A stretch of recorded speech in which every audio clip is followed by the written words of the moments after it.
Welcome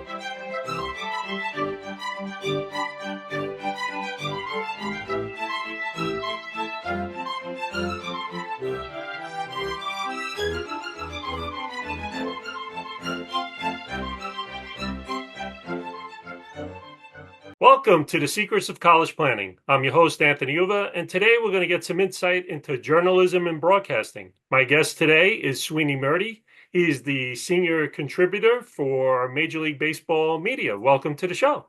Thanks for having me, Anthony. Yeah, so Sweeny, usually I start my guests where they went to college. So where'd you go to school? I went to Penn State. The number 22 on my wall here is John Cappelletti, the only Heisman Trophy winner in Penn State history. Great. When I graduated there in 1992 in communications. Wow, fantastic. So let's go back in time before we get started into what you're doing. Um, in high school, when did you start thinking about going to college? Was it freshman year, senior year? When did it all begin for you? Well, where was probably in about seventh grade, I guess, to start thinking about college. My brother had already started college. He started at Penn State when I was his freshman year was when I was in seventh grade. So I guess that kind of starts the ideas in your head about where you're going and what you're going to do. My father was an economics professor at the Penn State Harrisburg campus. So Wow. we grew up in Middletown, Pennsylvania, right outside of Harrisburg. It's about a 2-hour drive from Penn State University Park, and everything kind of seemed to line up that way. Wow, fantastic. So is that the only school that you picked, or did you have other schools in mind? I applied to a couple others, but really, I mean, the we had kind of a pipeline to Penn State, so it's and and there was a significant advantage because my father was a professor there to going there, cost of tuition. So that was a major factor. I applied to North Carolina. I applied to. I thought about Syracuse because as a broadcaster, as wannabe broadcaster, that was the institution that everybody kind of pointed towards. Sure. I remember thinking the application fee was quite steep, and that I was probably lined up to go to Penn State anyway. So I don't recall even applying to Syracuse. So now you get to Penn State. What do you think of the school, the atmosphere? How do you like it there? Yeah, I had kind of a general knowledge of what it was anyway, and I enjoyed the big atmosphere. And I think that's something that people, you either like a big school or you don't. I had no problems from it. I came from a pretty small town, but I wasn't jarred by the idea. I kind of wanted the experience of something bigger. So I found it to be pretty much to my liking. A wide variety of activities and people to choose from. Like I know there's some people who think about the idea of they like the idea of a small school, but you're also limiting your choices in what is available to you. And I think if there's a worry about if you're going to find friends at a small school, like if you don't find friends at a small school, there are not very many places you can go to find them. Yeah. So you have a larger group of people to choose from, a larger variety of interests to choose from at a bigger school if you are comfortable in that environment. So now you graduate from Penn State. How do you go from Penn State to where you are today? What's the path that you took? I was looking for internships while I was in school. Big part of the communications process, the broadcasting field. I got an internship at WFAN after my junior year at Penn State. And just to backtrack a little bit, went to in Middletown, Pennsylvania. We have a radio station in our school district that you can join as early as seventh grade, all the way through high school. I Wow. was working in radio and broadcasting sports and doing play-by-play all the way from basically eighth grade through 12th. Um, Wow. so I knew what I wanted to do at a young age. I applied to internships at radio stations. I got an internship at WFAN in New York after my junior year. After I graduated, I started working some part-time jobs in the Harrisburg area until a full-time position opened up for a producer's role at WFAN. And that's what got my foot in the door. I was a producer there for a little over 4 years. I detoured to WIP in Philadelphia for a year to take my first full-time on-air job there. And then another on-air position opened up again full-time back at WFAN. So I Wow. went back there after 12 months and started there. I was an on-air sports anchor doing overnight shows from 1998 to 2001. In 2001, I transitioned over. Susan Waldman, who had been covering the New York Yankees as a beat reporter, was moving into a different role at our station and eventually onto TV and radio broadcast. And I took over her spot as the WFAN Yankees beat reporter in 2001, position I stayed in until 2023. Wow. And then moved over to the Major League Baseball Network. Well, not the MLB network. I work for Major League Baseball on the social media side, Ah, with contributing to MLB.com, contributing to network in different places like that. I took this new job in March of 2023, and it's more of an editorial, behind the scenes kind of role, a little bit of administrative work with the social media component at MLB. So if you ah. follow MLB on Twitter, Instagram, Facebook. I know it's X, Instagram, Facebook, YouTube channel, everything. All the content that gets placed there comes through the group that I work with now. Oh, fantastic. So let's get into journalism and broadcasting. Um, in college, what do you have to take? What are some of the classes that, what's the process of going into that particular major? Yeah, I mean every university that has a communications program has a pretty wide range of things that you can take there, and to narrow your focus a little bit. I think the distinction that I had to make was whether or not I wanted to follow print journalism or broadcast journalism, and I think a print journalism background would be terrific no matter which path you choose. Um, but I think at the time that I was at school, the I think the broadcast side, it probably wasn't um, as deep as it is now, but Mhm. it still seemed like the best direction for me after talking with some advisors and kind of deciding what I wanted to do, what my field was.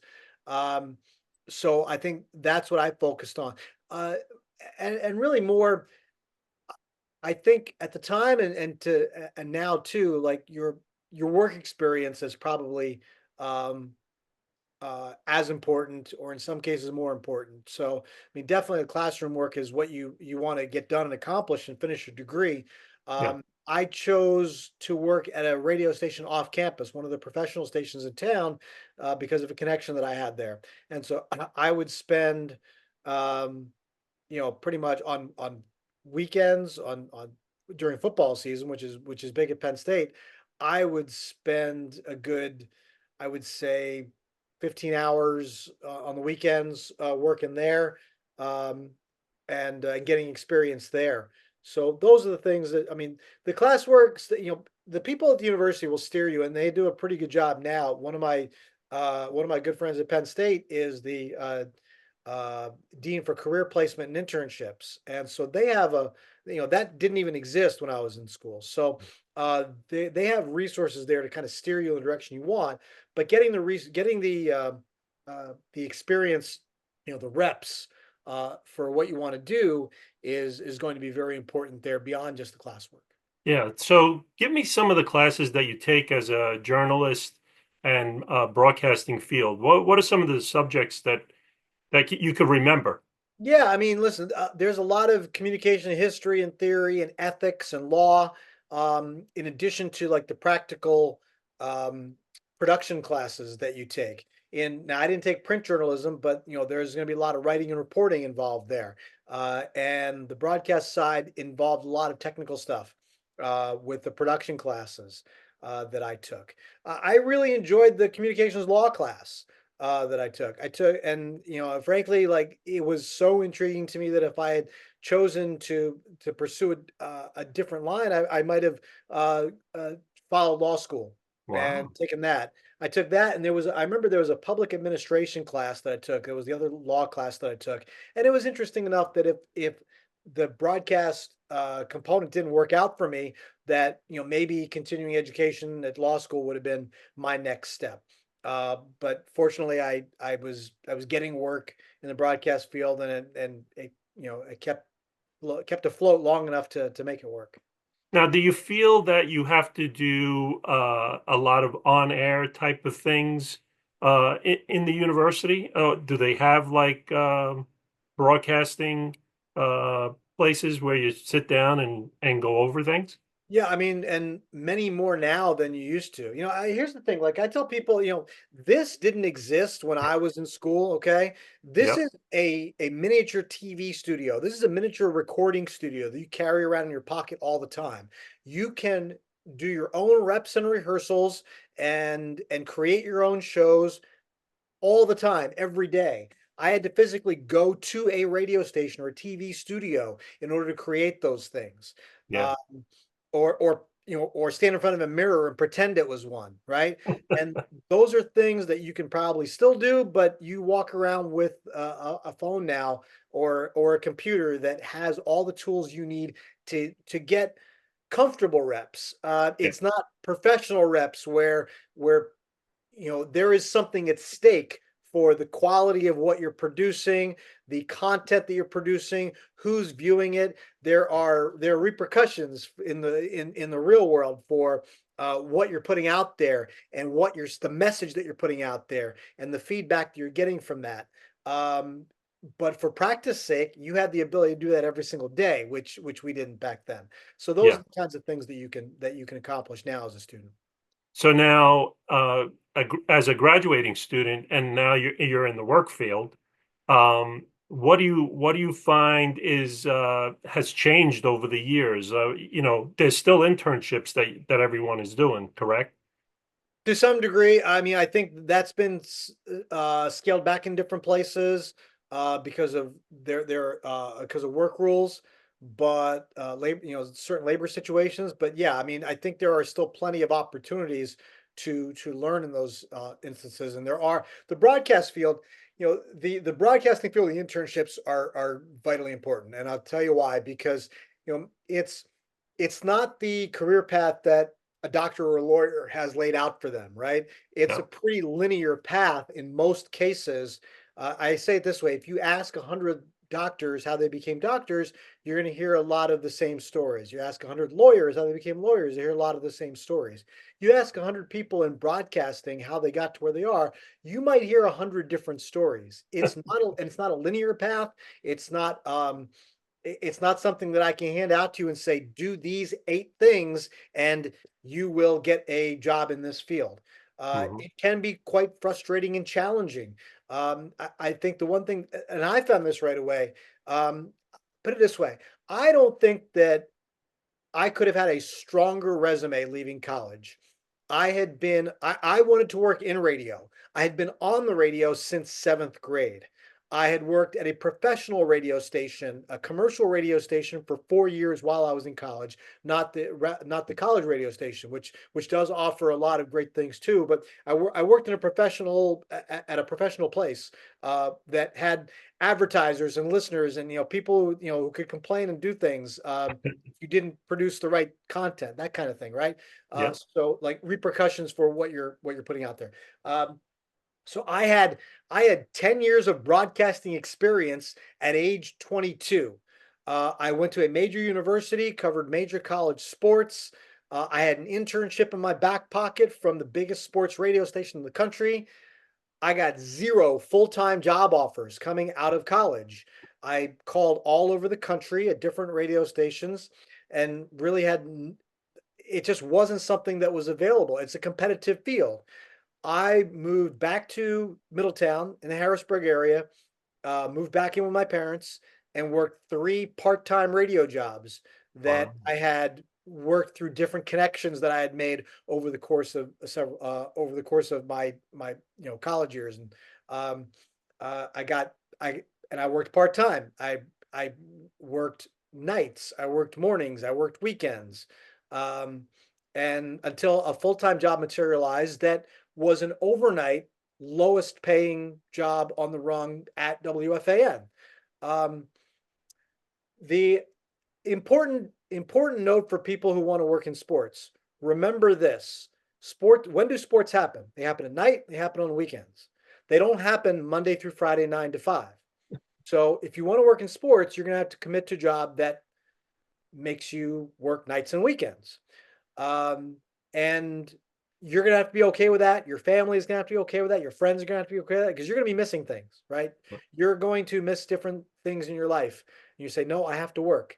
Whether it's And it's not everyone, but yeah, there is going to be weddings and family parties and friends golf outings and different things, the vacation things that, cool trips that your friends are going on, your family's going on, that you're gonna miss because you have to work, because the Knicks are playing or the Jets are playing, and you know there's football on Thanksgiving Day, and there's basketball on Christmas Day, and there's baseball on the 4th of July and Memorial Day when your friends are having picnics. These are all considerations for people if you're trying to work in sports. So there's definitely determination that you have to have, and willingness to work on the weekends and nights and things of that sort. And if it's something that you love to do, like, it's not going to feel like it's a sacrifice, right? But you are going to have to think about those kinds of sacrifices in order to make it happen.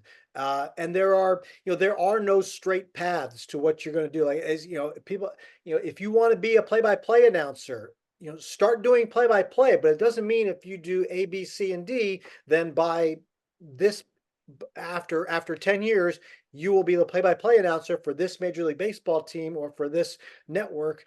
It's not as cut and dry and step by step Sure. in this field for as it is maybe in some other fields. And there's only a select few that positions for that.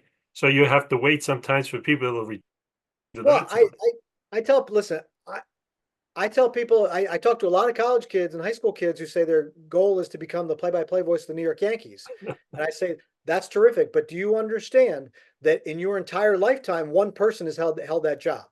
Okay. And on TV, that person still holds that job. On radio, that job just transitioned out, right? So, like, it that's a great goal to have, but you're going to have to probably have a backup plan because there's a good chance that job's not going to be open when you graduate college, 10 years after you graduate college, maybe 20. I wanted to be a play-by-play announcer for the Philadelphia Phillies. I grew up listening to Harry Callis. I was 40 years old and Harry Callis still had that job, so I had to find different things to ascend to. Yeah. And as I worked at WFAN and saw, I liken it to a movie production.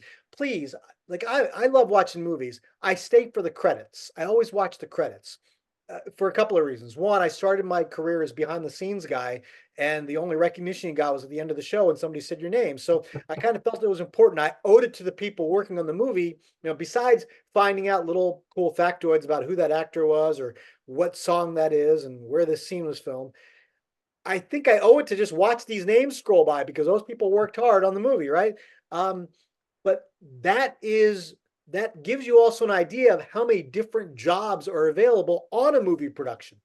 Yeah. The same thing holds true for working in sports or in TV or in radio or in media of some kind. There are a number of different positions besides the play-by-play voice. Yeah. And that play-by-play job that you want might not be open right away. So if you're not willing to do a lot of jump through a lot of different hoops in order to get to that point, you might have to find a different part of that machine to operate. Gotcha. Well, we're coming to the end of our show, and usually I ask my guests, what advice do you want to give to the parents and the students watching this that want to go to college, want to go into journalism and broadcasting? What advice do you want to give them? I I kind of feel like I just did that, right? Like understand that there's a lot of things out there, and please, give it your all, and understand that you're going to be at a time in your life where you are going to be able to take some risks. Because you might have to move to a different part of the country. You might have to, I had friends that I graduated with that a couple of years out of college kind of decided to cut bait on this career path and choose something else. They wanted to get married and start families, and these are all decisions that you yourself will have to make at some point in time. Um, what are the best decisions for you as a whole, not just as what your broadcasting aspirations are. And just think about those big things. Don't get frustrated at the process because it might take a long time to get to where you want to be. There are very few people. There are prodigies who, like at age 23 or 24, are doing network play-by-play. That's not everybody.